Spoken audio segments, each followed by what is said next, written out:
Ladies, gentlemen, and haradrim of all ages, over the last week there have been quite a few updates for Diablo 4 and responses and reactions to these from the player base too.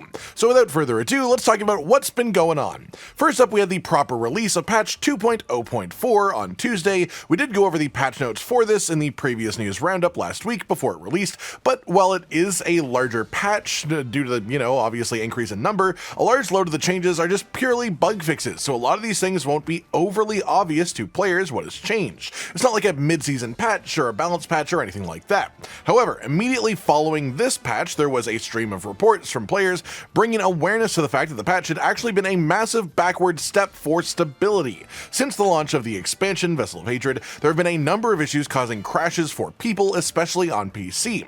The game has essentially just become far more memory hungry than it used to be. There have been a number of patches directly aimed at fixing this problem since the start of the month, and it has definitely been getting better, with most people having minimal issues, at least until 2.0.4 hit, which felt like it just sort of reverted every single change, if not made it all worse, and people were suddenly crashing constantly, even people who did not have issues before this. The developers responded pretty quickly to this, releasing another patch the next day exclusively for these stability issues, and then another one 2 days later for the exact same purpose. Most of the reports of frequent crashing have gone down since then. They're not completely gone, people do have some issues still, but it has settled down quite a bit. All that to say, there was definitely a mistake. Something was not tested enough along the pipeline, and we had a very problematic patch that was pushed through.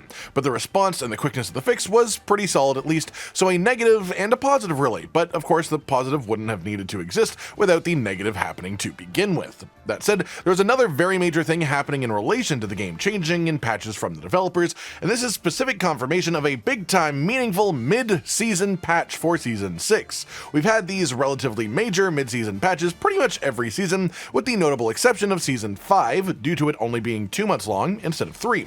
However, notably on top of this, there's been a ton of discourse, not even just within the player base itself, but even back and forth with the developers, either through just general tweets or sometimes even polls that were run to try and get feedback for the devs to take in, and a hell of a lot of it is simply based around whether or not Spiritborn will be fixed before the season ends. There are a lot of people on both sides of the fence with this one, lots of people playing Spiritborn who just want to keep being able to do what they already are without feeling like they've been nerfed. A lot of people playing Spiritborn who are just sort of bored by how broken it is and want it to be fixed, and then a whole lot of people not playing Spiritborn who just find it completely demoralizing to exist in the same game as Spiritborn players, while being exponentially weaker at a top end, even with all of the same amount of effort put in, even with a similar level of gear.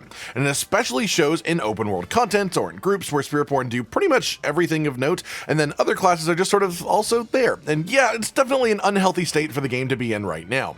Personally, I lobby constantly for the idea of doing the fixes mid-season so we can then see what the next round of fixes needs to be so that we can then have Spiritborn in an even better state in Season 7. But that's me, because personally right now, we're not really seeing Spiritborn as it's supposed to be. We're seeing Spiritborn as it is being abused by certain bugs. If you don't abuse the same bugs, the different builds would work differently, they would function differently. The actual split of what would be the best and what wouldn't be for Spiritborn as well could also be different, and I would love to see what that is so we know what needs to be fixed before the next season. But I still, of course, also fully respect the opinion of anyone who wants it to stay as it is currently because of the sheer amount of time and investment they've put into their current equipment and character. But the fact that these are both very valid options and opinions means it's a really tough choice for Blizzard to make surrounding this, and that is probably why, as Adam Fletcher mentions here, there will be a short stream to talk about and announce this mid-season patch before it happens, and that there will also be news related to balancing happening then too. No matter where your personal opinion lies, a stream to discuss the reasons behind whatever it is they choose to do and their goals for the future so we know what the aim is really helpful, because long term, right now, as players, it's hard to know what the aim is from the developers. We don't know what our intended power cap is supposed to be.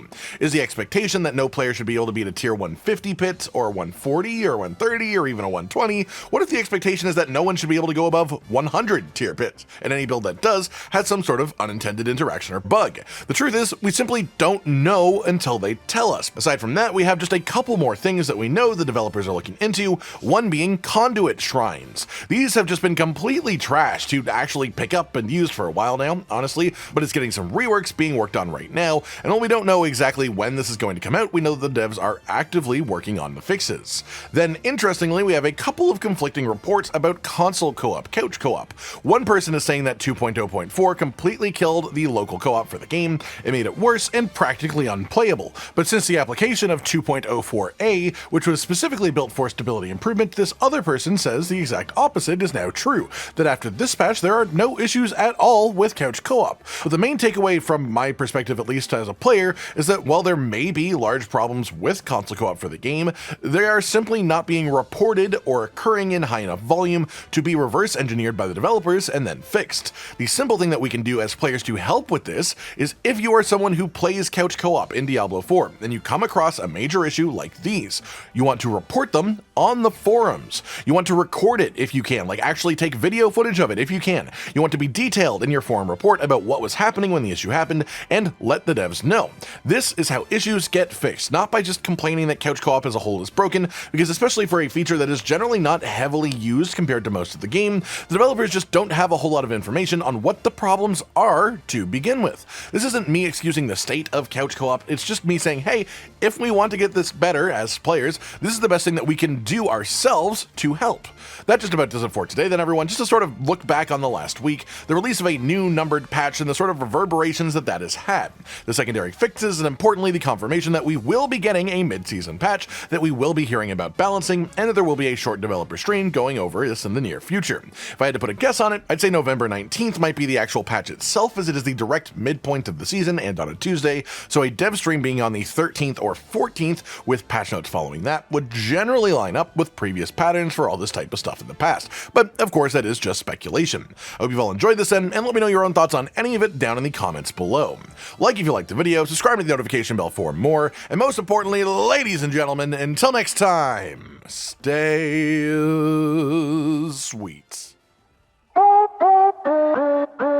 Josh, Cotton, and Hollow with the videos, dropping the humor like a hammer on your tippy toes, bringing entertainment on a daily arrangement to take our insanity and turn it into entertainment. Yes, I said entertainment twice, to reiterate that it is nice to look into your faces on a mostly daily basis when you let us in your homes to make the whole world a stage. Goodbye.